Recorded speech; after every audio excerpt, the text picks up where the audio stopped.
লয়েডের single door ফ্রিজে customer বরফ বার করতে গিয়ে ডিপ ফ্রিজ লিক করে ফেলেছে। এখানে কুলিং কয়েল লিক হয়ে গেছে, ছিদ্র হয়ে গেছে, এর ফলে সমস্ত গ্যাস বেরিয়ে গেছে মেশিন থেকে। কুলিং কয়েল আমরা চেঞ্জ করব, নতুন কুলিং কয়েল আনা হয়েছে, এখানে সেট করব মেশিনে।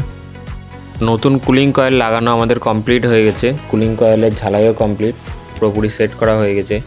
এরপরে আমরা পিছন দিকে এখানে আমরা ডায়ারটাকে ঝালাই করছি। ঝালাই করার পরে সমস্ত ঝালাই কমপ্লিট করার পরে মেশিনে ভ্যাকুম করা কমপ্লিট হয়ে গেছে। এখানে গ্যাস আছে 8600 অলরেডি আমরা গ্যাস দিয়ে দিয়েছি, মেশিন চলছে।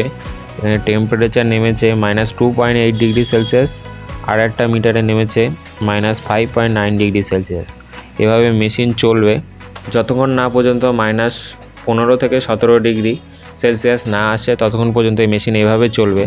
এখানে আইস আসা শুরু হয়ে গেছে, আইস জমছে, মেশিন চলবে যতক্ষণ না